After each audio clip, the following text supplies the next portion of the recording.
Mm-hmm. Hello, good afternoon, everyone, and thank you very much for joining this webinar on application of distance protection to medium voltage distribution lines. My name is Oscar Pereira, and I work in the commercial department at ZIB. Today's event is part of ZIB's 2025 training plan that includes online sessions like this one, free webinars, as well as paid in-person training sessions that we call ZIB University, and that we organize in both in the cities of Barcelona and Bilbao in Spain. Well, in any case, all our training offerings can be checked in our website, zibautomation.com. Today's session will last 30 minutes, and with first 20 minutes will be dedicated to the topic presentation, and the remaining 10 will be for questions or clarifications that you may need. So at this point also, I encourage you, please, just to click on the display button that you will find on the low side of your screen, and select the full screen option. That way, you will get a better experience, a better viewing experience of the webinar. And of course, feel free to send us any questions or whatever you need using the chat feature included in the tool, okay? So at this point, well, I am more than pleased to introduce you our colleague, Alberto Castañón. He's one of our application engineers and expert on distance protections. So, hi, Alberto, are you there? Hi, Oscar. Yes. Can you hear me?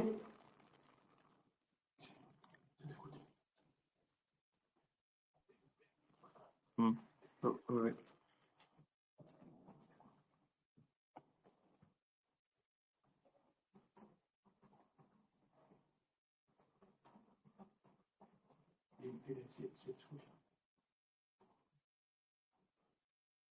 Hello?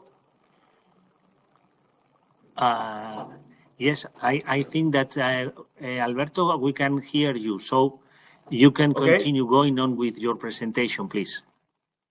Okay, perfect. Good. Thank you. Hello, everyone. As Oscar said, thank you for joining. Thank you, Oscar, for the presentation. And during the next 20 minutes, we are going to go on the topic of the application of distance protection to medium voltage distribution lines. So I will share the presentation. And well, this is what we are going to be looking at during the next 15-20 minutes. First of all, what are the difficulties of applying the traditional overcurrent protection to meshed distribution lines? And then how the distance protection can be a solution instead of overcurrent. Then we're going to look at the line model that we use for simulated cases and the conclusions that we got out of the testing that we performed. Okay. So first of all, I mean, as an introduction, as we know, distribution networks used to be radial with a main source providing energy to the consumers in a radial way. But now with the coming of distributed energy sources, the networks in medium voltage have become more meshed, and this is to increase the power quality and availability. But the issue is that this network topology creates some application problems for the overcurrent protection. And we have here three main reasons why this happens. First of all, bidirectional power flows. This is different from the radial one, since now the consumers might be able to produce also energy, creating these bidirectional power flows. We have now a variation in the short circuit power, since since as opposed to the typical radial topology, we might have consumers producing electricity at different points of the grid, and that creates variations in the short circuit power. And finally, blinding due to in-feed effects. Here we have two cases in which this blinding might be created by the in-feed of a distributed power source. For example, here on the left, we can see the blinding with in-feed from a distributed generation, in which the overcurrent protections might have issues because, as we see, the current providing to the fault, which is defined here as IB, is bigger than IA, because it has also the I2 component. Okay, so that creates problems of how to adjust the protections. And there might be also blinding with remote in-feed. Let's say if the fault is located here, in like in the picture to the right, and we are providing current fault not only from source 1, but only from source 2, then IB is again bigger than IA, and that also creates problems to adjust the overcurrent protections to the levels that we might be able to easily adjust if we did not have, if we still had this radial configuration and we did not have these additional sources providing to the fault. Okay. In addition to that, source 1 or either source 2 might have a low fault current if the source is a renewable energy source type.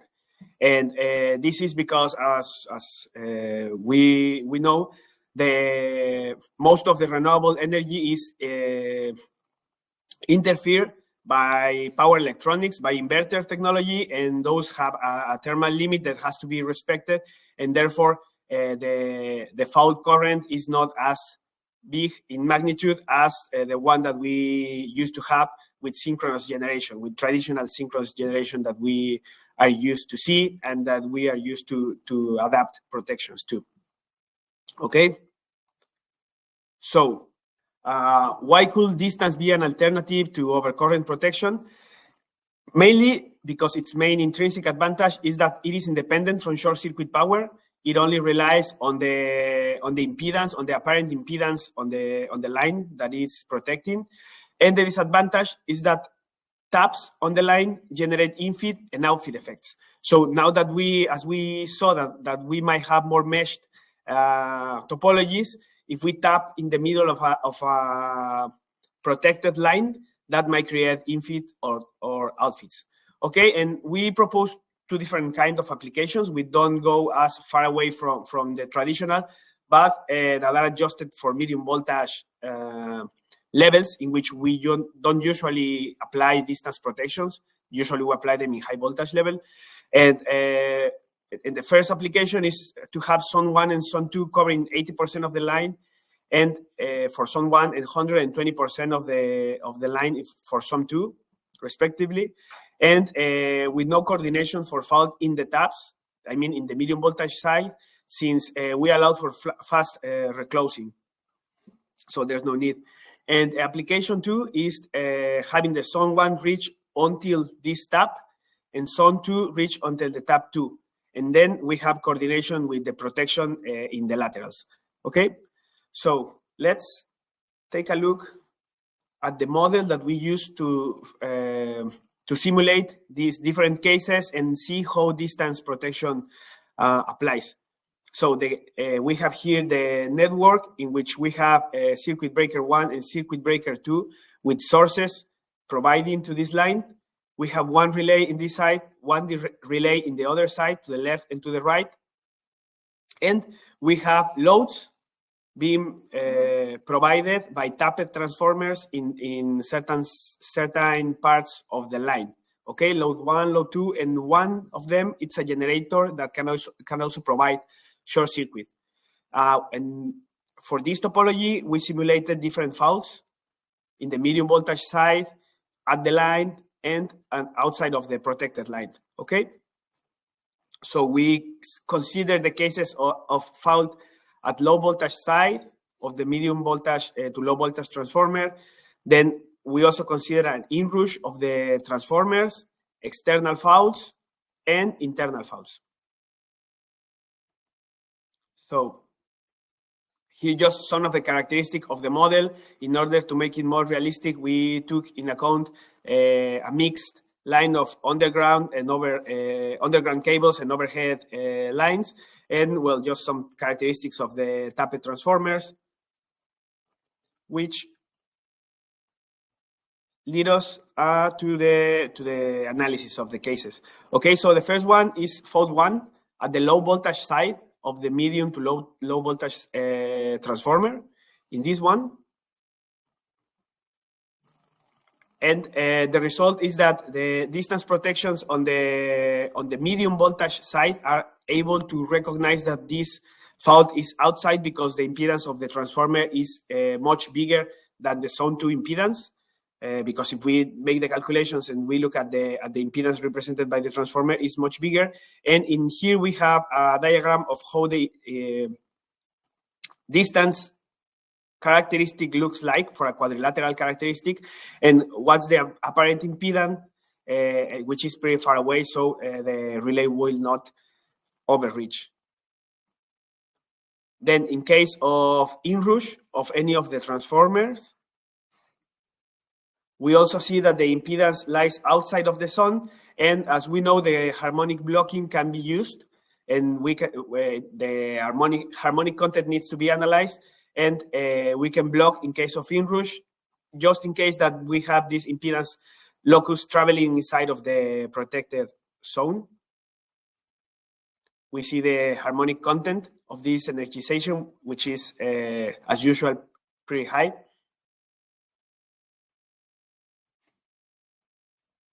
Then we also have external and internal faults, which are internal and external, F3 and F2.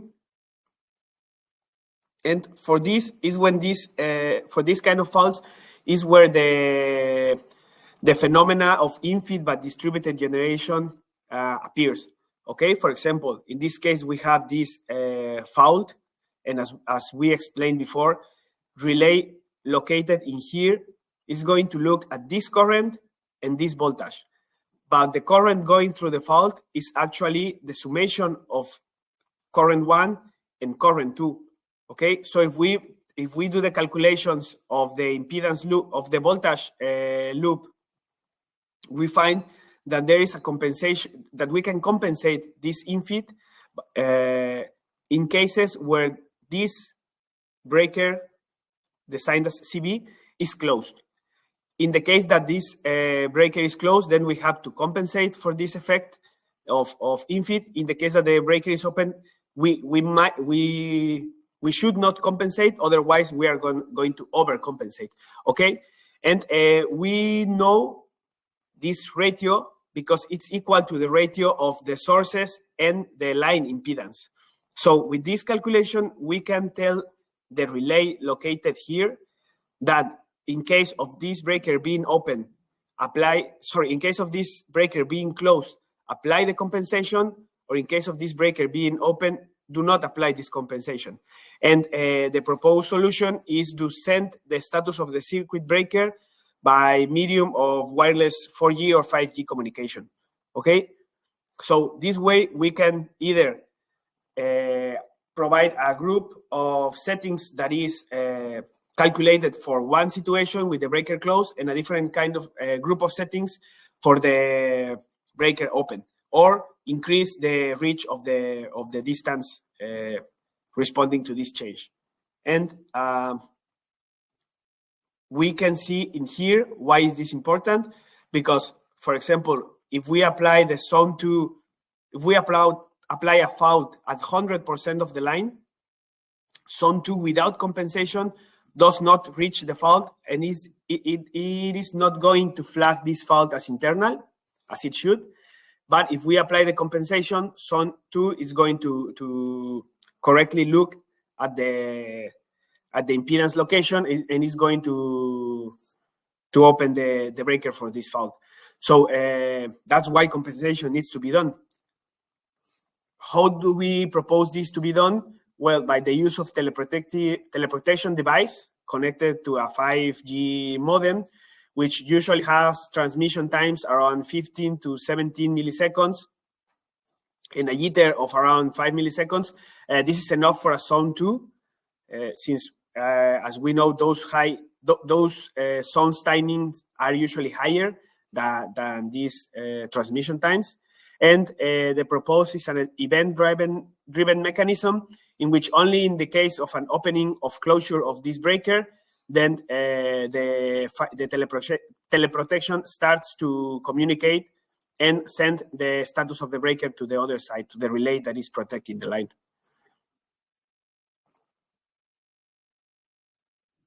So what are the conclusions we get from this study? First, that overcurrent protection is difficult to apply in mesh distribution networks, as we look at, because of the in-feed, out-feed effects, and also the changes that are brought by from the different kind of sources that we are looking at. We find that distance protection offers a better selectivity. We also find that distance protection is secure for faults in the low voltage side due to higher transformer impedance, which is much higher than distance impedance usually. That distance protection is secure during inrush. However, we have a harmonic blocking function that can be used to improve the security. And the distance protection, as we saw, is impacted by the in-feed of distributed generation. We must apply for this. We must apply a compensation for this in-feed, and by adapting zone 1 and zone 2 reach based on the status of the breaker that is connecting this distributed source. Okay, 5G communication is what we propose for this status. And well, thank you very much for your interest in this topic. Now we leave time for some questions, in case anyone has any. Thank you very much. Hey, Alberto, thank you very much also for your good presentation. Okay, I am taking care of the chat in case somebody wants to share any question or clarification with the audience. We will be glad to reply to the same. Well, in the meantime, I saw how in the last part of your presentation you were explaining the kind of communication between both ends of the line, between both distance protections. So I wonder if, given the fact that we have a communication line, a communication network between both relays, is there any possibility to use any kind of, how to say, of differential feature or algorithm or function as a complement to the distance protection itself? Can we take advantage of that communication line between both distance relays? Okay, yeah, thanks for the question. So actually, differential protection will be the most secure protection in case we have this kind of phenomena. As we know, it's unitary, and it will be it's better suitable in presence of meshed grids, and also in presence of distributed or renewable generation. The issue with differential is that you need a pretty fast communication, and that you must establish a communication line between different relays, which represents a lot of cost for distributed grids, which usually that distributors are not willing to go into this higher cost. And I have not seen applications of differential being used through 5G or 4G wireless network. I don't think that the industry is ready to apply differential by wireless communication, but in the future, when we get there, it's going to be a good solution, I believe. But for now, we have to stay with local protections like distance, and that require a minimum communication that like the scheme that we are proposing. Okay, I see. Thank you. Okay, well, now answering in particular the question put by Ivan regarding the presentation. Yes, of course, this info is for everybody. At the end of this webinar, all of you guys will receive an email with the presentation automatically in your inbox. Okay, so yeah, this presentation will be available for you. Okay. I don't know if somebody else has any other question or comment to share with us. I think some of the colleagues, yes, some of the colleagues are writing. Okay, thank you, appreciate, of course. We also thank you to you guys. Well, as I started saying that I work in the sales department, I usually have contacts with customers.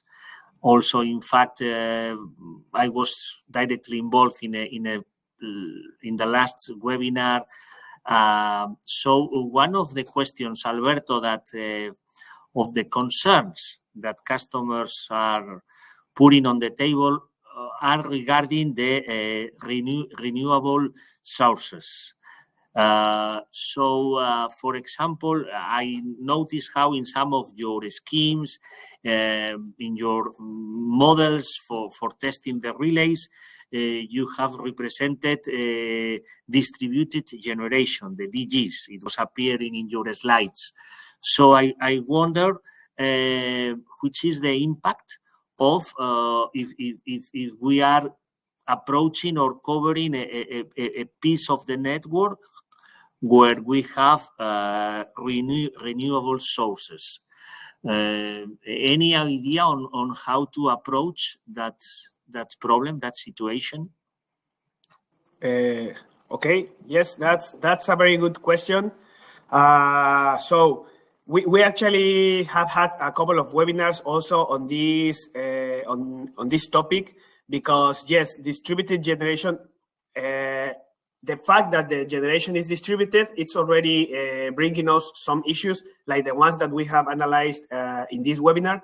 But when you, on top of that, add the fact that this distributed generation might be inverter-based generation, as we usually call it, that creates a series of different problems. Not only that the level of current might be lower than expected, but also that the current that these IBRs apply in case of fault is driven by the controls of the inverters, and that creates a lot of difficulties for protections, because they not respond to the same physical criteria that we used to know when we were dealing with synchronous generators.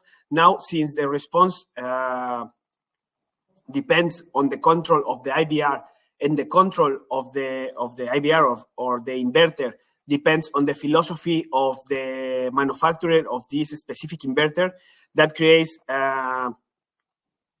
some issues that might be basically summarized as this source represented a different impedance for the network, and that impedance is variable, and that impedance is not. We cannot trust that this impedance is going to have the same angle as synchronous generation used to have.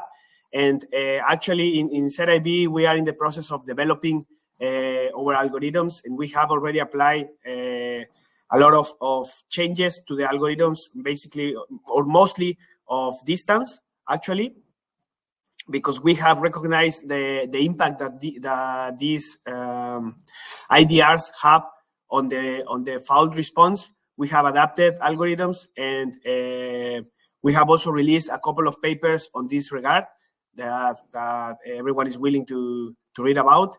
And we have adapted also different functions based on simulations that we have done with different models for inverter-based resources, and that we have also put into test in simulations. So if anyone is willing to deep dive on this topic, you can tell us, and we are also more than happy to assist anyone. Okay, thank you, Alberto. Yes, I was aware from hearing you guys in the engineering department that it was a real challenge to approach the situation of these renewable sources with all the problematic of the inverters and so on, no? And how the phenomena is not equivalent to the rest of the elements in the electrical systems, and how quite often the manufacturers of the inverters keep quite in secret how these elements behave. So what makes a new complexity to the system. Okay, thank you very much, yes. Alberto. Yes, correct. That's actually a very good topic. The fact that both industries go developing in parallel, both the inverter industries and the protection manufacturer industries develop their products in parallel. It's kind of different from the usual scenario since in the traditional synchronous generators we knew exactly what the response was. Now we don't know, so that's why we have to better prepare the relays for this uncertainty. You're right. Yeah, definitely. Okay, so we are about to reach the 30-minute session. So if there is any other question, it's now the time for that. Otherwise, well, again, I thank you, all of you, very much for your presence today. For your active participation. Merci, Monsieur Martineau, for your presence today. Well, just a reminder, on the next May the 22nd, we will be hosting another webinar. At that time, it will be dedicated to share with you which are the new features that we are including in our busbar differential protection. If there are not changes till then, I'm afraid that I will be myself the one presenting this topic. So I count on your presence also that day on May the 22nd. And in any case, as you know, all the information is in our website. My colleague, I will leave you a link right now in the chat, so that also you can follow this chat to join our webinars. Here it is. Okay. So through that link, you can join the next webinar that I mentioned to you on busbar differential protections. So thank you very much for your presence today, and I look forward to seeing you at the next webinar. Have a nice day. Bye. Goodbye.